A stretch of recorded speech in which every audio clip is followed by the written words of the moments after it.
وجاءت سکرۃ الموت بالحق، موت جب بھی آتی ہے حق کے ساتھ آتی ہے۔ جو حق پہ بولا اسے میرا سلام، جو حق تک نہیں پہنچا میرا دامن پکڑے میں بھی پہنچا دیتا ہوں۔ وجاءت سکرۃ الموت بالحق، موت جب بھی آتی، بزرگ بیٹھے ہیں تائید کریں گے، حق کے ساتھ آتی ہے، حق کے ساتھ آتی ہے۔ جانتے ہو نا حق کون ہے؟ جی بتانے کی ضرورت تو نہیں کہ حق کون ہے۔ اس کا مطلب جب بھی جہاں بھی موت آئے گی اکیلی نہیں آئے گی، حق کے ساتھ آئے گی۔ جہاں بھی موت آئے گی، اللہ کرے آپ جملے کی قدر کریں اور یقیناً کریں گے، حق کے ساتھ آئے گی۔ یہ اپنے اپنے ظرف اور شجرے کی طہارت کی بات ہے۔ کچھ کو موت کی ہچکی کے وقت علی کو دیکھ کر زندگی مل جاتی ہے، کچھ کو زندگی میں نام علی سن کے موت پڑ جاتی ہے۔ آئے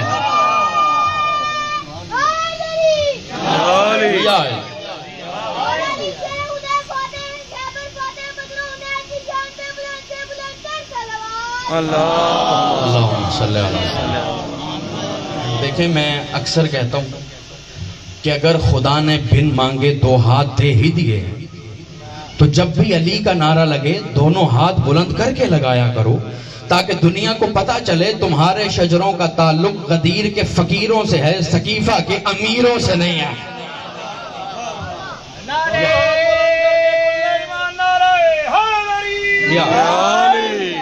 موت جب بھی آتی حق کے ساتھ آتی، یہی تو وجہ ہے۔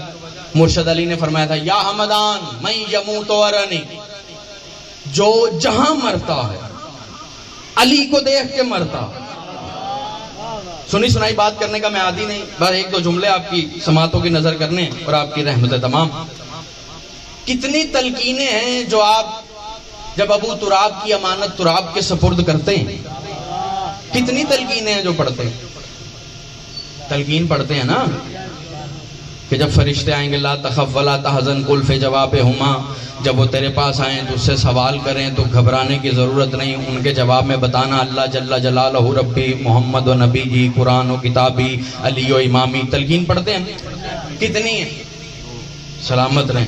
کتنی بتا دیا نا، دو۔ ایک وہ جو آپ شان ہلا ہلا کے پڑھتے ہیں، مل کے ذرا درود ہدیہ فرمائیں۔ توجہ ہے نا؟ ایک وہ ہے جو آپ اپنے چاہنے والے کو سپرد خاک کرتے ہوئے شان ہلا ہلا کے پڑھتے ہیں، اور ایک وہ ہے کہ جو علامہ صاحب 40 قدم جب آپ دور چلے جاتے ہیں تب پڑھتے ہیں۔ کتنی تلقینیں ہوئی؟ دو۔ کتاب کا نام اصول کافی، فروع کافی میں بھی یہ روایت مل جائے گی۔ مولا کے پاس ایک صحابی کھڑا تھا، مولا نے کہا یہ بتا تلقینیں کتنی؟ اس نے کہا مولا دو۔ مولا نے مسکرا کے فرمایا تلقینیں دو نہیں تلقینیں چار ہیں۔ اب میں علی ولی اللہ کا فائدہ بتانے لگا۔ اس نے کہا مولا آج تک تو ہم نے دو ہی سنی، چار کیسے؟ کہا دو وہ ہیں جو تم زمین کے اوپر پڑھتے ہو۔ جاگنا خدا را، دو وہ ہیں، آپ سلامت رہیں، دو وہ ہیں جو تم پڑھتے ہو، دو وہ ہیں جو ہم پڑھتے ہیں۔ کہ مولا وہ کیسے؟ کہا جب کوئی مومن زمین کے نیچے آ جاتا ہے تیسری تلقین ہمارا دادا علی پڑھتا ہے۔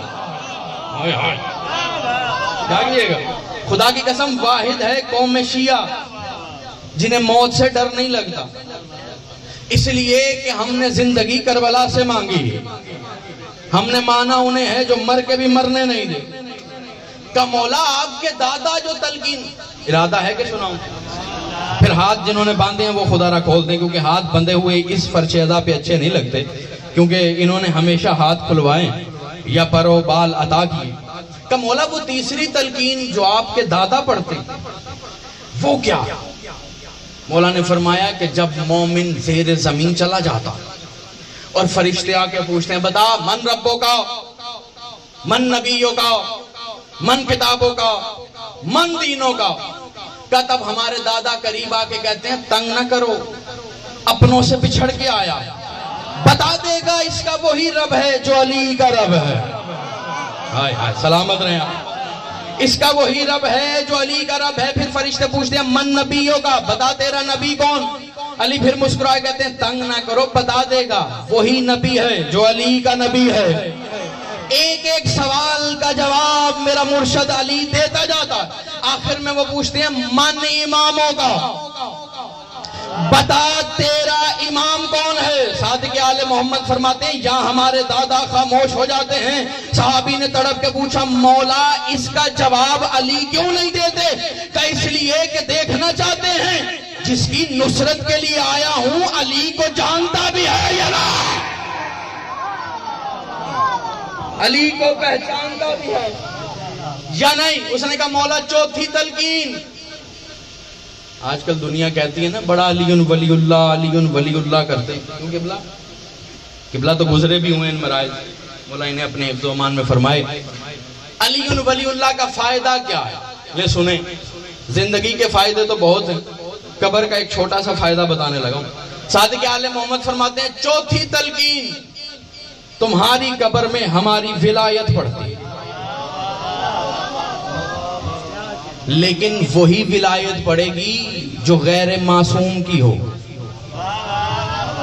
جو معصوم کی ولایت ہو وہ قبر میں کام آتی، اپنے بنائے ہوں کی ولایت کام نہیں آتی، اللہ کے بنائے ہوں کی ولایت کام آتی. کہہ گیا جو میں نے کہنا تھا کہ چوتھی تلقین ہماری ولایت پڑتی.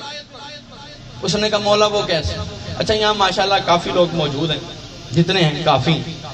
مجھے یہ بتائیں کسی بڑے سے بڑے عالم کی بھی 2 رکعت کی نماز ایسی ہے جو وہ دعوے سے کہے قبول ہو جائے گی؟ یہ چپ کر گئے ہیں وہ پڑھتے رہتے ہیں کیا؟ نہیں ہے نا. جسے آپ بہت بڑا مانتے ہو، بڑا عارف مانتے ہو، کیا وہ بھی اپنی فجر کی 2 رکعت کی ضمانت دے سکتا ہے کہ میں نے ایسی پڑھی کہ ڈائریکٹ گئی؟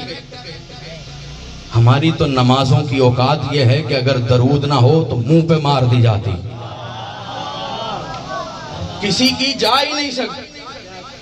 اب چوتھی تلقین سننا. مولا فرماتے ہیں فرشتے جب آ کر پوچھیں گے تیری نمازیں کہاں؟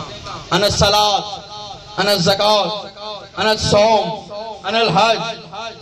مولا فرماتے ہیں تمہاری نمازیں مجسم ہو کر دائیں شانے پہ کھڑی ہو جائیں، تمہارے روزے مجسم ہو کر بائیں شانے پہ کھڑے ہو جائیں، تمہارا حج مجسم ہو کر دائیں پاؤں پہ آ جائے، زکوٰۃ مجسم ہو کر بائیں پاؤں پہ آ جائے. تمہارے اعمال کے اجسام لرز رہے ہوں گے کہ تب ہماری ولایت تلقین پڑے گی. جاگنا، تب ہماری ولایت تلقین پڑے گی. کا مولا کیسے؟ کہ جب تمہارے اعمال لرز رہے ہوں گے تب قبر کے کونے سے ہماری ولایت پکار کے کہے گی گھبراتے کیوں ہو؟ اگر کمی ہو تو مجھ تک آؤ، پورا نہ کروں تو علی کو ماننے کا فائدہ کیا؟ پورا نہ کروں تو علی کو ماننے کا فائدہ کیا؟ بس ایک جملہ اور سنیں اور پھر ممبر بھائی کے حوالے. وقت بھی بڑی تیزی سے گزر رہا ہے اور وقت کی اتنی اوقات کہاں کہ فضائل آل ابو طالب کو اپنے اندر سما سکے. ہمارے ہاں زندگی اور موت کا فلسفہ بڑا عجب ہے. بس میں آسان کرتا ہوں. یہاں جتنے لوگ بیٹھے ہیں آپ کے نزدیک زندگی کیا ہے؟ بولیں زندہ ہی ہے نا سارے؟ الحمدللہ. کیا ہے زندگی؟ کا حضور بولنا زندگی ہے؟ نہیں ہے. بولنا زندگی، دیکھنا، بولو نا، سننا، دل کا دھڑکنا،